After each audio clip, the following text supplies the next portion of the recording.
Oi pessoal, bom dia, boa tarde, boa noite, bem-vindos a mais uma aula de física.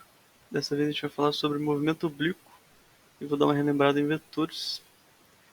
Então, começando, a gente vai aprender sobre lançamento oblíquo ou de projétil e um exemplo.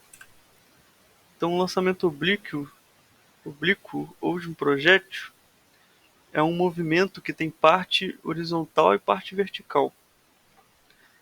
Então, é um movimento de por exemplo, uma pedra se você joga ele com um certo ângulo. Se a gente analisar só o movimento vertical, ele vai fazer uma trajetória para cima e para baixo, e horizontal ele vai só para o lado, se a gente analisar no lançamento, né? Então esse movimento vertical, essa direção vertical vai ser um movimento uniformemente variado, porque vai existir aceleração da gravidade nele. Já o movimento horizontal vai ser um movimento uniforme, não vai ter aceleração. Você vai arremessar um objeto em certa velocidade e vai sair da sua mão com velocidade inicial. Mas ele sim não vai acelerar no movimento horizontal, a não sei que ele esteja realmente acelerando um avião, não sei, aí sim, aí ele tem aceleração, mas nesse caso de lançamento de projétil, não. Então, a gente tem que se atentar que no ponto de, de velocidade igual a zero é a altura máxima. O ponto em que ele está na altura máxima, a velocidade em y é zero, a velocidade vertical é zero.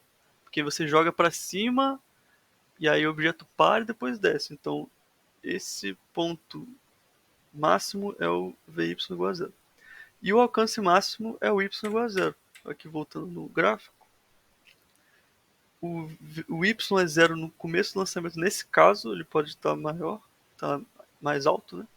Mas assim que ele cai no chão, a gente pode olhar o chão como se fosse o eixo coordenado x. Então, no momento que o objeto atinge o eixo x, na verdade o y é igual a zero. Lembrando, né, as aulas de matemática. Então, vamos já para um exemplo.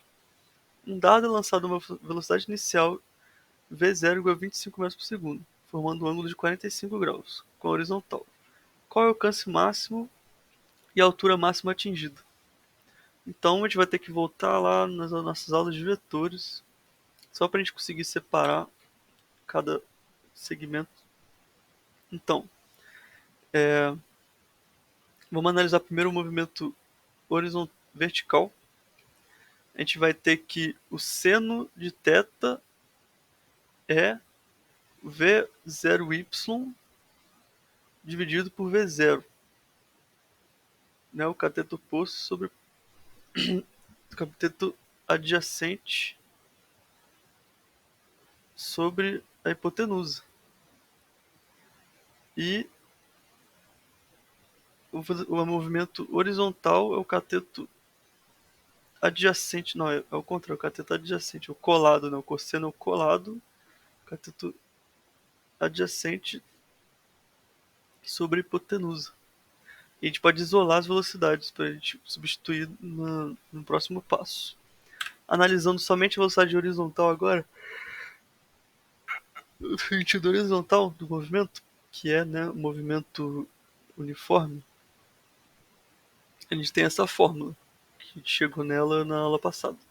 Nas aulas passadas, acho que foi a segunda, terceira aula, enfim. E a gente já descobriu que o V0x dessa fórmula é V0 cosseno de θ. E nosso V0 é 25 metros por segundo. Então é só a gente explicar para o cosseno de θ que a gente descobre. Então a gente tem nossa primeira equação aqui, substituindo. E agora, analisando o movimento vertical, a gente tem que essa é a nossa formulinha de movimento de lançamento vertical, né, da aula passada. Agora sim, a aula passada. Então a gente já sabe que V0y é V0 seno de θ, é só substituir e a gente encontra. E aí, substituindo o tempo nas duas equações tem que ser iguais, né? Você o ponto em que a partícula está em tal x, ela tem que ter um correspondente y para o mesmo tempo. Então a gente pode igualar os tempos das duas equações. Então a gente vai substituir o tempo da primeira equação no movimento horizontal e vai substituir no movimento vertical. E aí a gente tem que se atentar que o y0 igual a zero é onde o alcance é máximo. Na verdade, o alcance máximo é y igual a zero. Então, se a gente quiser descobrir o alcance, a gente substitui. E aí, nesse exemplo que eu tirei, ele foi só fazendo. Ele não substituiu os valores, né? E aí começou a ficar complicado. Teve umas. Ele mostrou umas resoluções com propriedades trigonométricas, enfim. Aí eu não vou adentrar isso, não. Mas, enfim, o que eu quis passar são esses pontos. E aí, para a gente descobrir também o tempo,